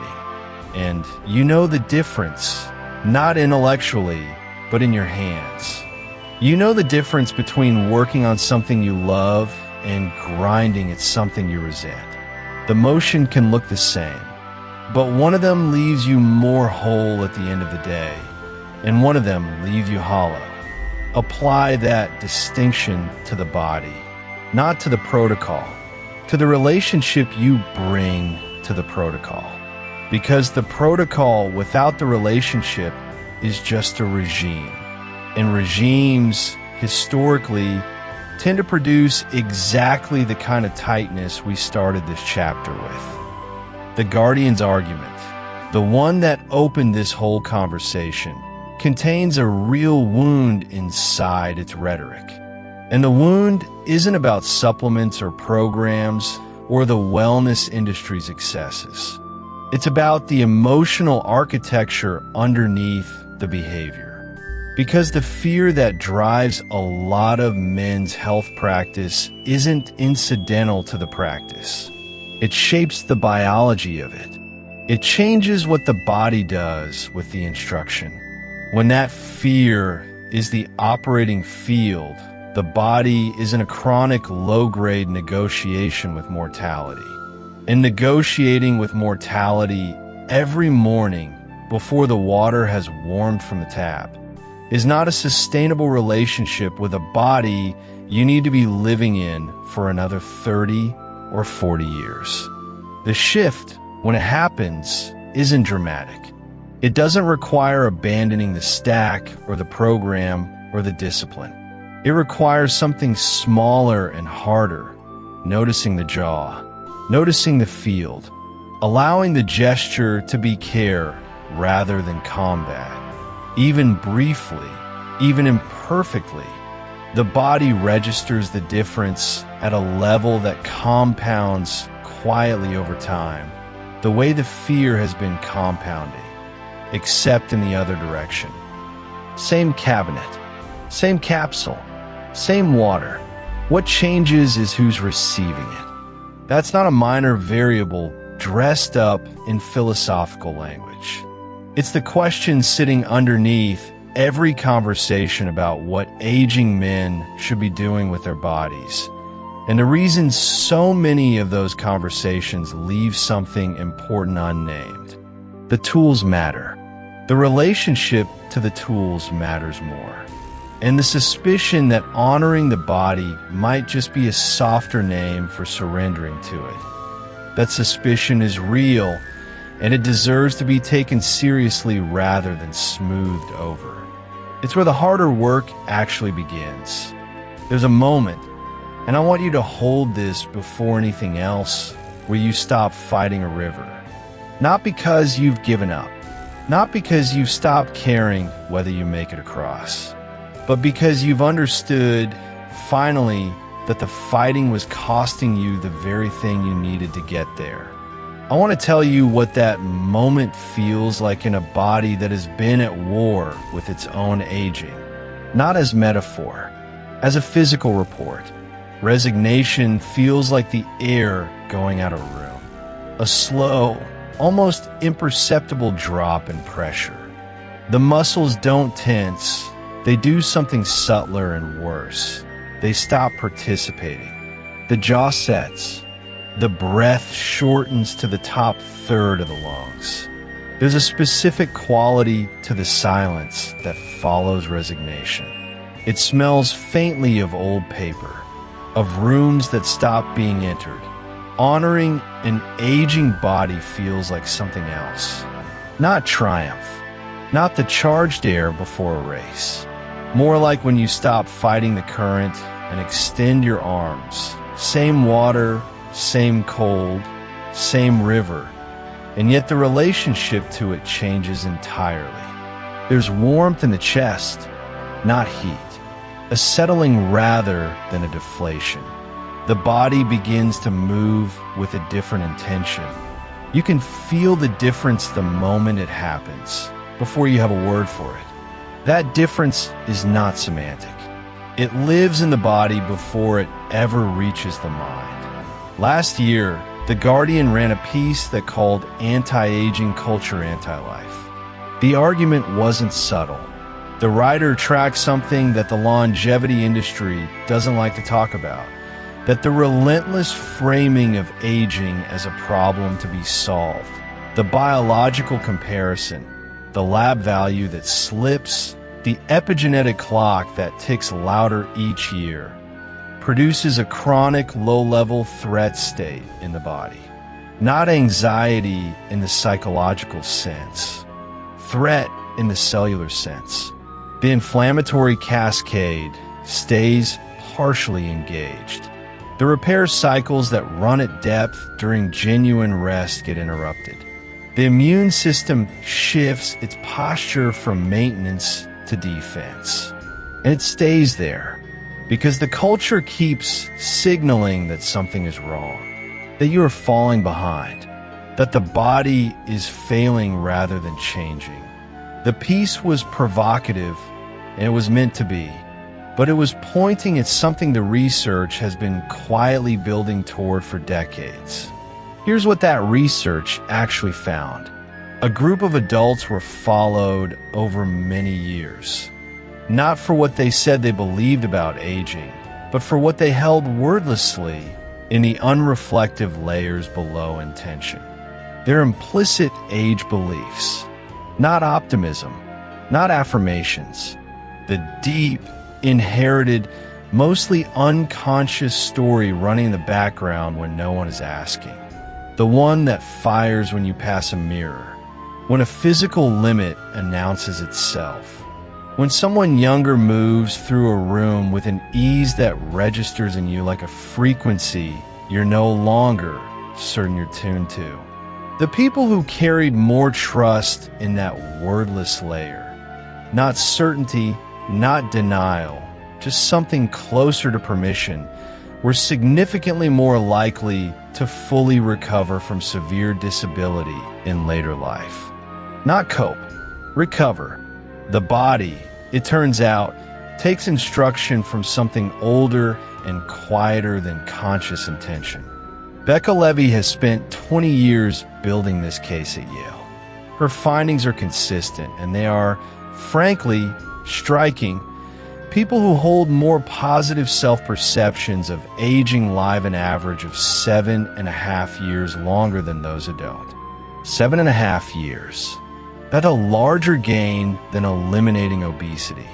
larger than quitting smoking. And it isn't the feeling alone doing the work. It's what the feeling does to the biology. What the nervous system does differently when it is embraced. When the body is operating under something closer to trust, not complacency, not indifference, but genuine trust in the intelligence of its own processes. The repair response triggers more efficiently and completes more fully. Research into organisms that age at dramatically different rates has found something consistent. The longest lived don't avoid cellular damage. Everything ages. Everything accumulates insult. What differs is how the system responds when that insult arrives. And that response depends on whether the system is in a chronic posture of war. This is where the Finnish sauna tradition becomes interesting, not as a wellness trend, not as a biohack, but as a clue. The men in a long Scandinavian cohort weren't thinking about heat shock proteins when they sat in the wood-paneled silence and let the steam move through them. They weren't optimizing anything. They were doing what their fathers did, what their grandfathers did. They were resting in the oldest sense of the word. And over 20 years of follow-up, they showed a dose-dependent reduction in all-cause mortality. The biology followed from the posture, not the other way around. Certain cultures have built this permission into the daily texture of life, not as philosophy, as structure. What a meal shared with older relatives signals. What an elder's slowness communicates to the room. The way a morning begins. That structural permission functions as an ambient signal the nervous system receives and uses. You don't need a different culture to access what that signal does to a body. But you do need to know where your signal is actually coming from right now. Because here's what I want you to take from this chapter, not as information, but as something you can use tomorrow morning. The story running in the background of your body is not fixed. It was installed, mostly without your consent, by a culture that profits from your conviction that you're losing a race. It runs below deliberate thought. It shapes your inflammatory posture, your repair cycles, your immune architecture, continuously, quietly, without asking permission. But can be interrupted, not with affirmations, not with optimism, with something harder and more specific. The decision to treat this body as a system that knows what it's doing. To remove the obstacles instead of manufacturing force. To ask genuinely, what conditions allow this extraordinarily sophisticated self-healing system to do its best work, and then actually provide them. That is what honoring an aging body feels like from the inside. A Tuesday afternoon, October light through open windows, falling at that oblique angle that makes even ordinary rooms look like something worth remembering. Nothing dramatic in it. No revelation arriving with fanfare. Just the body finally able to hear itself. That is not resignation. That is not positive thinking. That is the beginning of a completely different relationship. And that relationship has a measurable, documented, years-long effect on how long and how fully you live inside the body you already have. The Guardian said anti-aging culture is anti-life. After everything in these chapters, I think they were closer to right than the longevity industry would like to admit. And I think the men watching this already know it. Not because they've read the research, but because they've felt the difference between bracing and opening, between fighting the river and learning to read it. That knowing is not nothing. It's where everything in the next chapter begins. With all the evidence accumulated, every study, every contradiction, every voice that has moved through this video, The question that has been sitting in the background finally deserves a direct answer. Was the guardian ultimately right or wrong? And does the answer change anything about how you live? Here it is. Straight. The guardian was right, and the guardian was incomplete. And that distinction, that precise gap between correct and complete, is where everything useful in this conversation actually lives. Let's be honest about what the guardian got right, because it deserves the credit. The longevity industry, in its current dominant form, is frequently selling ageism wrapped in a lab coat. It is selling the idea that the aging body is a problem to be solved, a defect to be corrected, a score to be improved until the score itself becomes the point. That is a real phenomenon. It is not a fringe critique. The Guardian's journalists were pointing at something observable, something you can find in the language used on clinic websites, in the way supplements are marketed, in the implicit promise that if you just optimize enough, you will escape the one thing every human being who has ever lived has moved toward. The industry does sell fear. Not always, not uniformly, but often enough that calling out is not alarmism. It is accurate reporting. There is a particular smell that comes with certain wellness spaces, something clinical and faintly synthetic, the kind of air that has been filtered one too many times, all the unpredictability removed from it. Some people find that reassuring. Others, if they sit with it a moment, notice something else underneath, a faint, unnameable tension, the way a very clean room can sometimes feel less like safety and more like vigilance.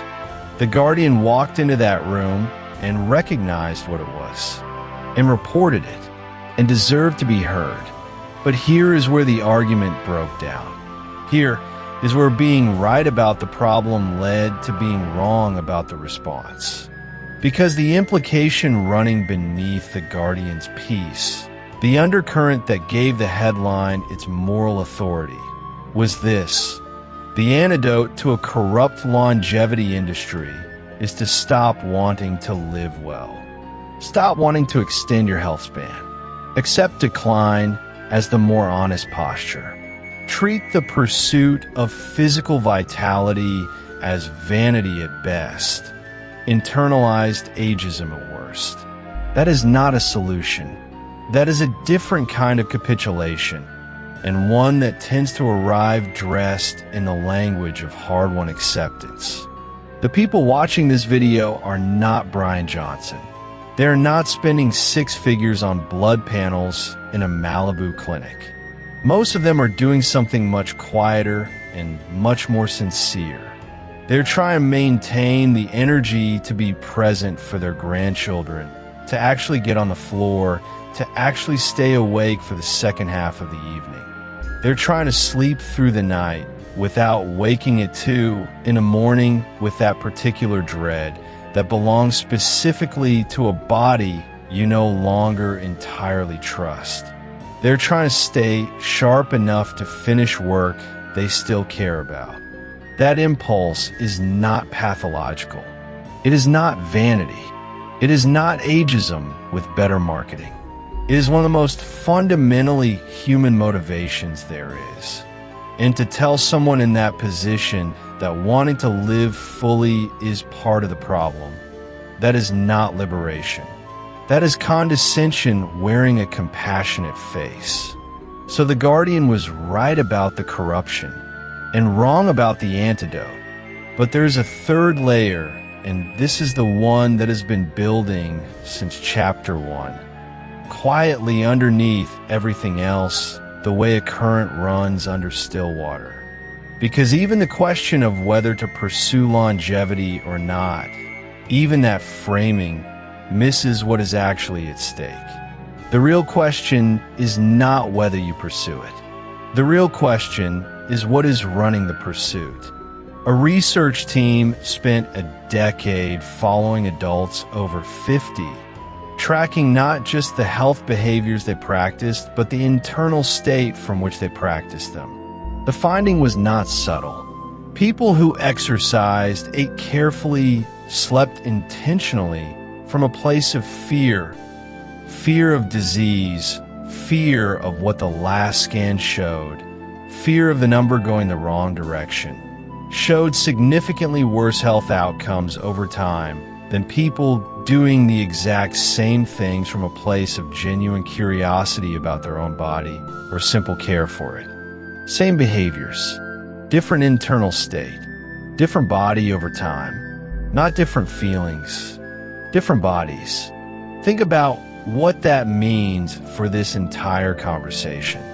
At its worst, the longevity industry sells you a version of yourself that is perpetually insufficient, always one protocol away from correcting the flaw, always one biomarker short of being okay. Sustained over years, that internal environment is biologically hostile, not to the industry's revenue, to your cells. The body registers the signal underneath the behavior. It is always asking, beneath the level of conscious decision, whether the current moment calls for growth or defense. Chronic psychological threat, even sophisticated, data-driven, expensive threat, narrows what the body is willing to do with its resources. Repair gets deprioritized. Maintenance slows. The whole system orients around surviving the danger rather than building toward anything. And the Guardian's implicit alternative carries its own version of the same problem. A low-grade grief over foreclosed possibility. A story about what is no longer available. The body reads that signal too.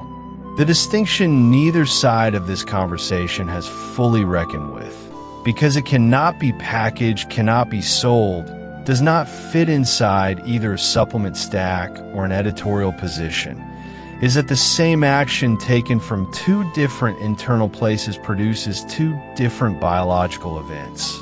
Not metaphorically, in actual tissue, through actual chemistry. You're walking in the early morning. There's dew still on the grass, that faint cold resistance under your shoes, the breath moving in and out without you having to manage it. Whether that walk is an act of fear or an act of something closer to affection for your own life. The difference does not show on any fitness tracker, but the body is not confused about which one it is. It has been registering that distinction every single day, long before anyone put a name to it. This is why the answer to the Guardian's critique is not to stop walking. It is to notice what you are walking from. And if the honest answer is unexamined fear, driving, chronic, sitting underneath all the protocols like an engine you forgot to turn off, then the first work is not a better supplement. It is not a new biomarker. It is to look at what is actually motivating the choices before the choices become the whole story. The Guardian was reporting on an industry. This video has been reporting on the person inside that industry's reach, specifically what that person can actually do with 11 chapters of accumulated evidence. Those are not the same story. One ends at the clinic door. The other begins there and keeps going into the morning, into the ordinary Tuesday of a life that still has something it wants to do with itself. There is a man, the article doesn't name him, but he exists in the data, who started running at 53. Not for a race, not after diagnosis, because he noticed on an ordinary Tuesday that he had stopped moving through his house with any weight in his step, and that this had been true for longer than he could precisely account for. He didn't join a program. He went outside. He ran until he couldn't, then walked until he could again, then ran some more. The Guardian piece we've been sitting with for the past hour would have something to say about that man. It would say, perhaps, that his running is a form of refusal, that the longevity industry, and by the time its logic has filtered down through media and wellness culture and the particular anxiety of middle age, it does become an industry, has convinced him to treat his body as a project under threat rather than a life being lived. Anti-aging, the piece argues, is anti-life. The desire to extend and preserve becomes, in this reading, a kind of ontological cowardice. That's the actual claim. We've been inside it all hour. It's worth naming it precisely here now at the end because the precision is what matters. Not a paraphrase, not a softened version. The Guardian ran a piece of cultural criticism that argued the current orientation of the health and longevity conversation has confused maintenance with meaning, and that people are, in increasing numbers, arriving at the end of a very careful life and finding it wasn't inhabited. That's a serious critique. It deserved serious treatment, and it got it. But the place the critique sometimes goes, and this is where the real work of the past hour has been, is somewhere more destructive than the original observation. It gets weaponized into a kind of permission for neglect. If caring too much about the body is vanity, then not caring becomes wisdom. If the longevity industry is selling you a false relationship with mortality, then ignoring mortality is the honest response. That move from critique to permission is where people get hurt, particularly people in the decade or two when the body is speaking clearly, asking for attention in ways it won't always ask, and where the attention given or withheld will compound for 30 years. You don't have to choose between acceptance and agency. The Guardian piece constructs that choice as though it's real. It isn't. Here's what the research actually says, not as a credential drop, but as a specific thing that happened, tracked over time with people. The Karolinska work on psychological resilience and physical function in older adults didn't find that the people who aged with the least physiological distress were the ones who'd optimized hardest, or the ones who'd surrendered most peacefully. They were the ones who had, somehow, arrived at a specific quality of attention toward their own physical existence, present without being panicked, engaged without being consumed. That's not a personality type. It's a practice. It's something that has to be learned or stumbled into or taken seriously as a thing to actually build. The Pittsburgh work on effective baseline and inflammatory response doesn't tell you to feel better. It tells you that the state you're in when you receive information is not neutral. It's a variable that shapes what the information does inside you. The same article, the same argument, lands differently in a body that's been run to low-grade dread than in one that arrived at the material with some reserve of steadiness. This isn't metaphor, it's mechanism, which means that the question underneath everything in this conversation is not just what the Guardian said. It's what you were carrying when you encountered it, and what you're carrying now. Outside, it has been autumn long enough that the cold has stopped being a surprise. Someone nearby has a fire going.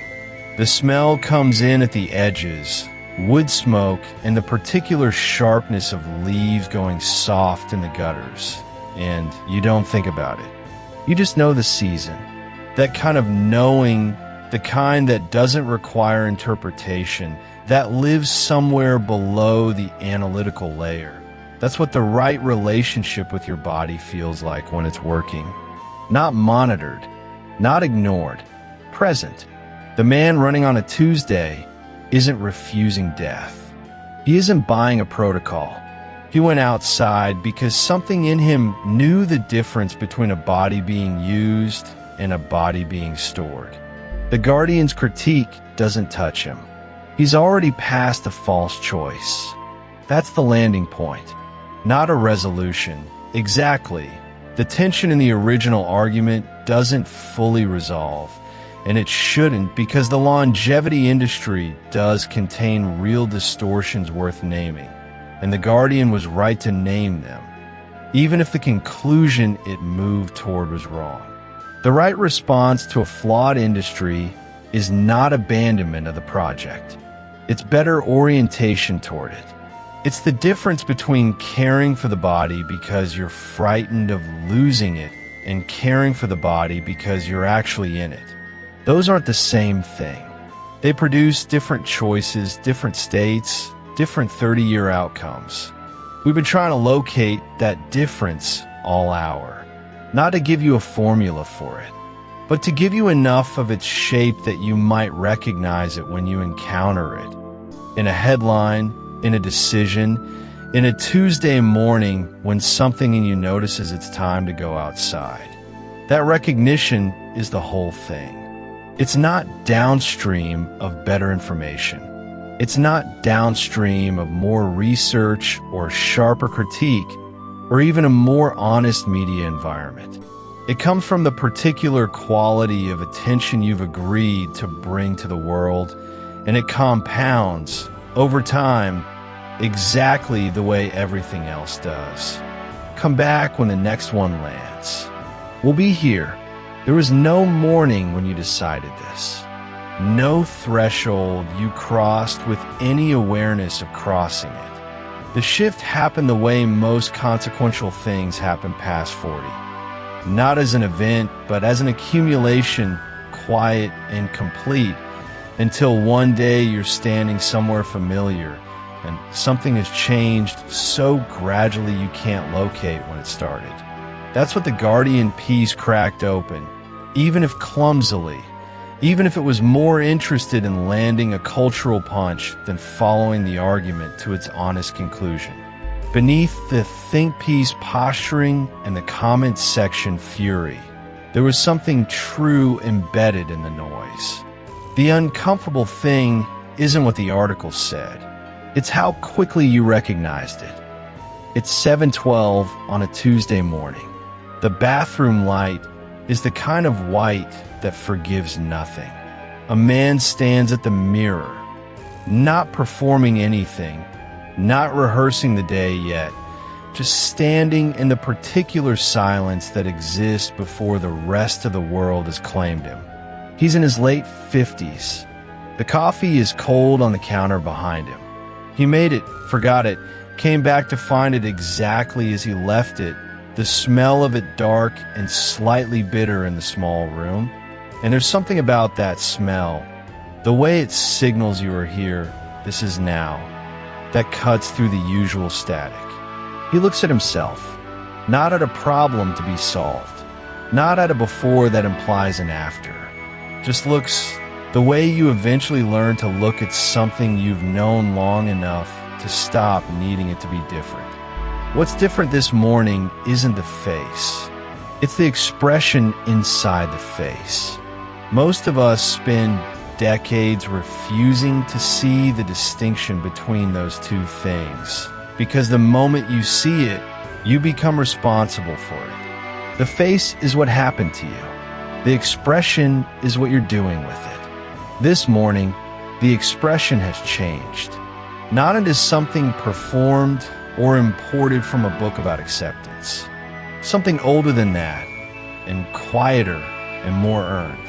The expression of a man who made a specific decision at some point in the last 90 minutes, possibly without knowing it was a decision, about which fights are actually his. The anti-aging industry didn't create the wound it's been selling dressings for. It found something already there, something embedded so early and so constantly that you stopped registering it as a message and began experiencing it as reality. That the body aging honestly is a body failing. That a face carrying its years has let something slip. That the distance between who you were at 35 and who you are now is a problem requiring a solution, a gap requiring a product, a score requiring improvement. That belief, quiet, unexamined, never consciously adopted, is what made the accumulating years feel like a betrayal rather than a continuation. Not the gray, not the lines, the story underneath them. The longevity industry didn't write that story. It simply monetized it. Here is what you were. Here is what you can return to. The revenue model lives entirely in the gap between those two images. And the gap, held long enough, held with enough urgency and ambient shame, becomes something the body actually registers. This is where it gets interesting, and considerably stranger than either the wellness world or its critics tend to acknowledge. There are two principles older than the biohacking industry by centuries, though the science is now catching up to them in language it can defend, that matter here. The first is what's sometimes called the law of vibration, the idea that everything, including the internal environment of a living system, operates at a frequency that the surrounding biology responds to. Not metaphor, not spirituality dressed in respectable clothing. The researchers aren't using that language, but what they're finding points toward the same territory. A 2021 study from North Carolina State University, tracking adults across 2 decades, found that people reporting the highest subjective sense of self-continuity through their 50s and 60s showed measurably different inflammatory profiles than those reporting fragmented or conflicted self-perception. Not because they meditated more or ate cleaner, though some did. Because the internal narrative, the story a person carries about who they are across time, appears to register in the body as something closer to a physiological environment than a mere mental state. The body is listening, not metaphorically, biochemically. The second principle is what's sometimes called the law of attraction, not as wishful thinking, not as the diluted wellness version that promises parking spaces, but in its more rigorous sense, that the dominant internal signal a system broadcasts tends to organize the system's experience in its direction. When the dominant signal is rupture, when you experience your current body as a stranger, a disappointment, an argument to be won, the biological cost is measurable. Inflammatory markers rise. Cortisol patterns shift. The tissue responds to the story being told about it. The anti-aging industry breaks these principles for profit. It sells you the rupture, then sells you the repair. And the rupture, held long enough, stops being a marketing strategy and starts being a physiological condition. There's a researcher at the Max Planck Institute for Human Development, Hugh Koonsman, whose work on emotional regulation across the lifespan has been building quietly for 20 years, who describes something she calls affective complexity. The idea is precise. As humans age, those who do well, psychologically, biologically, relationally, tend to develop the capacity to hold more than one emotional truth simultaneously. Not suppression, not the performance of equanimity, but the genuine, embodied ability to feel loss and continuity at the same time. Grief and belonging together. The recognition that something has ended and something is still present, without needing to collapse that tension into a simpler story. The people who age with what she calls integrity, and she uses that word in its original sense, integer, whole, undivided, are not the ones who found the best protocol. They're the ones who stopped requiring themselves to be something other than what they actually are, who stopped treating the current version of themselves as provisional, who let the thread of self run intact through the decades, rather than treating each stage as a failure of the previous one. That is not passivity. That is not resignation dressed up as philosophy, which is what the industry will tell you it is, because your dissatisfaction is the precondition for your spending. That is, in fact, one of the harder things available to a man in a culture that has made ambient self-criticism feel like discipline. The man at the mirror sets down the toothbrush he's been holding without using. The small sound of it against the ceramic, almost nothing, a soft click, seems to mark something. He looks at himself once more, not cataloging, not searching for what's changed or what's going, just looking. The light is still unforgiving. He's still late 50s, and he is still there, which is not a small thing, though it has been made to feel like one for a long time now. What this video is leaving with you is not a protocol, not a morning practice or a numbered framework or a study to forward to someone. It's a question worth carrying into tomorrow morning and the morning after that, in the honest light that forgives nothing and shows you everything. The question is simply this: what signal are you broadcasting into your own biology when you stand in front of that mirror? What is the dominant frequency of the story you're telling about yourself across time? And is it the frequency of rupture, of an argument you're losing, of a gap that needs closing? Or is it something else? Something that lets the thread run intact? Something that allows the body to stop organizing itself around a wound? The law of vibration and the law of attraction aren't asking you to feel young. They're not asking you to pretend. They're pointing at something more precise and more demanding than that. The quality of internal coherence you bring to the accumulating fact of your own life. The degree to which you recognize yourself across the decades, rather than auditing yourself against an earlier version that no longer exists. That coherence, quiet, unsexy, impossible to sell, is what the tissue responds to, what the inflammatory profile reflects, what the next 20 years will be organized around, whether you choose it consciously or not. The cold coffee is still on the counter. The light is still what it is. The face in the mirror carries everything it actually carries, without apology and without revision. That's where the work that matters begins. Not in the clinic. Here, in the unforgiving light, with the thread of yourself held intact.